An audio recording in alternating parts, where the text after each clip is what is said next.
Yo, this is JB. You're watching Next Up on YNL.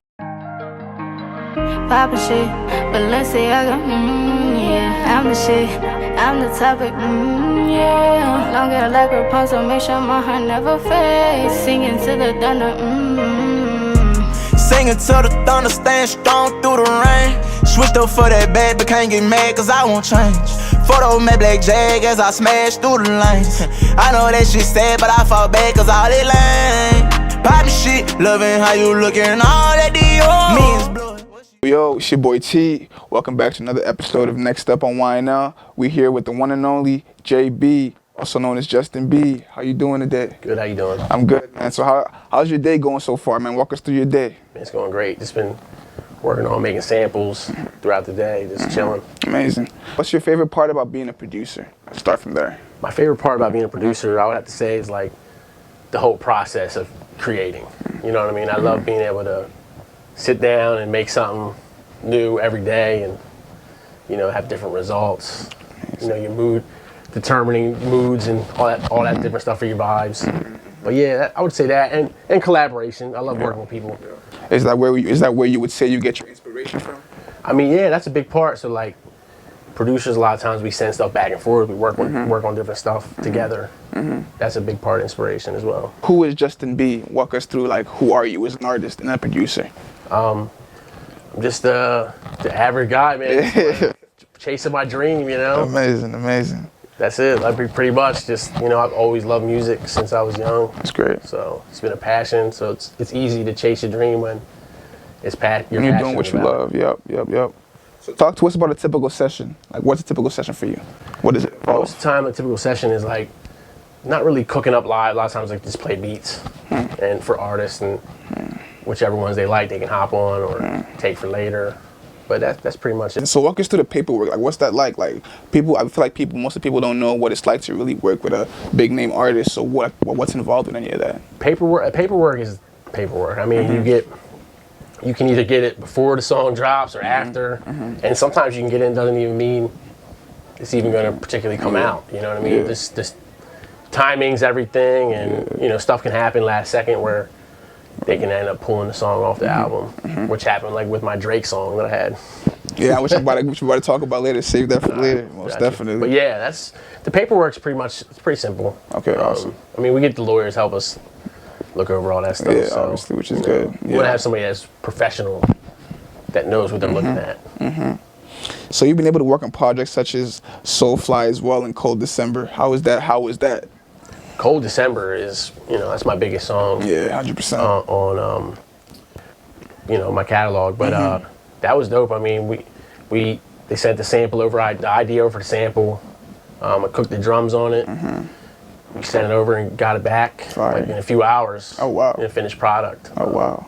Shout out my boy TNT and my boy Luke and Evan. But yeah, so that, you know, that's one of my, you know, my biggest accomplishments, I would say. Very big accomplishment. Feels great to be able to just congratulations. You know, make something like that. It was weird though, because like the song wasn't going to come out originally. Really? At all? I don't think so. It was like it blew up on TikTok. The snippet did. And it blew up on YouTube, and they pretty much were like, "All right, now we gotta drop it." Yep. Yeah, we sat on the song for a while. Really? Yeah. Damn. I know that must be like very like stressful as well, having having all that sitting on songs. Yeah, you never really know. You're like, is it gonna drop? Is it not gonna drop? Yeah.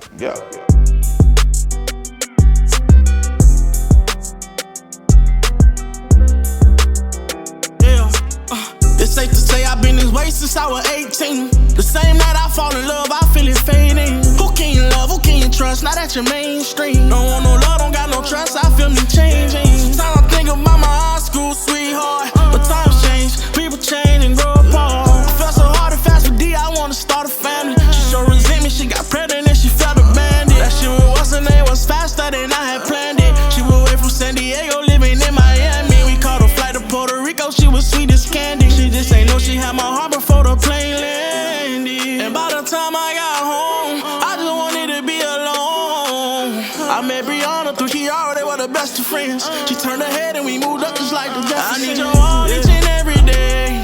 If I can't, then I'll fade. And I don't mean to rush. You're cool Philly song. Yeah. Have you been able to overcome challenges? Oh yeah, most definitely. That's such an important part of being a producer, any creative really. You have to be able to take those L's, because you know what I mean. You just have to stay positive, take that L, and just know something bigger is coming later on. You know what I'm saying? But yeah, that's part of our job. Overcoming all that. So as a producer, what gives you the ick when it comes to like an artist or just a session? Like what annoys you? Nothing. I don't really get annoyed, man. I try not to. I just try to stay positive and see all the good things about the session. You know what I mean? You could go into a session and there's got to be something that you can take from that and make it turn into something that's going to benefit you and your team later on. So being a Philadelphia producer, like, what are your thoughts on the Philly music scene so far and the one that you're in right now? Man, I love it right now. I feel like it's coming back strong right now. There's a lot of different vibes going on, different sounds. It's dope, man. Philly's always been such a dope spot for hip hop and just music in general. So how is your view on the Philly youth as well? I don't know if you saw, but there's been a riot going on and everything. Like, what do you think? Is that being a creative yourself? You know? I mean, I don't really know too much about it. I mean, I try not to, focus too much on that stuff. I know it's important too sometimes, but it's like I get a lot of it too. I mean, I just it'd be dope to like redirect all that energy into other things like being creative, 100%. Stuff like that. I mean, and that's just gonna take a lot, community effort, and So how do you like harness your creativity and turn it into music? Talk to us about that.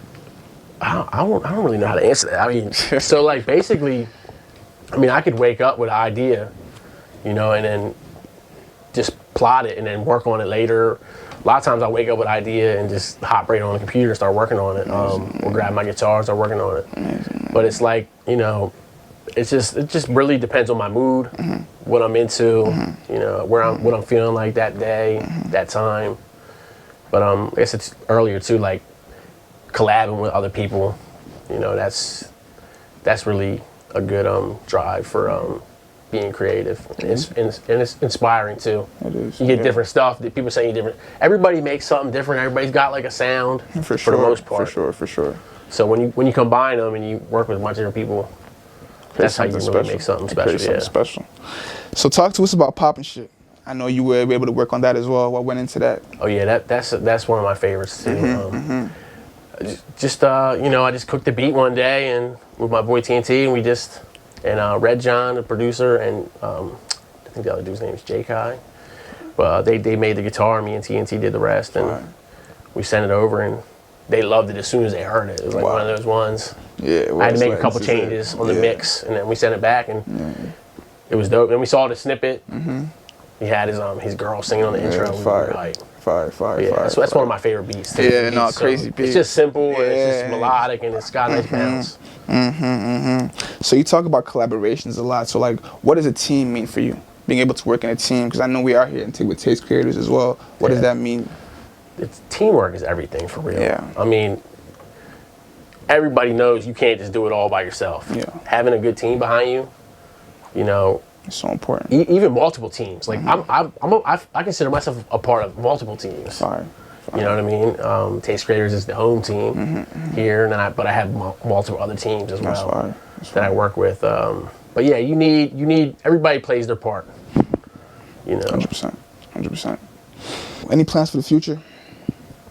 Yeah, just make more hits. Any future projects we should be listening to, have an eye for, anything that we should be I mean, right now for? I'm just kind of all over the place, but just working on different stuff every day, different vibes, trying new things. Amazing. That's the main goal. I want to try and like break into some different scenes. The Afro scene, some more R&B, pop. So what are your thoughts on the Afro scene? I love it. Yeah. I found like a new love for that vibe. I've been like really like working on those heavy, and it's just a good feeling, a good bounce. Just they're fun to make. It's refreshing, and I see the vibe starting to take off too, which is another good thing for me as a producer. 100%. To get more opportunities. 100%, So 100%. try and be ahead of that. 100%. So what would be a dream collab for you? I mean, So like I've already worked, with Drake, but I would love to have something actually stick and drop with Drake. But I would also love to work with a few others like Travis Scott, Baby Keem. I love all those guys, the music and and some big R&B stuff too. I would like to work with, a few other. I would love to get like a super fire Drake R&B song. But I would go crazy. That's my goal. Yeah. Just to have more drop with him. That's awesome. And go number one. That's awesome. And finally, JB, any advice to the upcoming generation that want to be in your footsteps one day? I would just say like if you do love music and you have a passion for it, go after it. There's no better time than now, especially with Instagram. You can network, you can work with a bunch of other people, work on every part too, work on being able to make melodies, play instruments, practice, work on your sound, and just keep going, because you're going to win if you keep going. That's all that matters. That's all it is. 100%. Even when you don't want to, just keep going. You have to literally be disciplined. You know what I mean? So like there's going to be days you wake up where you don't want to work on something, but do it anyway. Because the talent's only going to get you so far. 100%. If you stay disciplined and your work ethic's up, you will win for sure. 100%. 100%. Thank you for being here, JB. This is another episode of Next Up on Why Now. See you guys soon.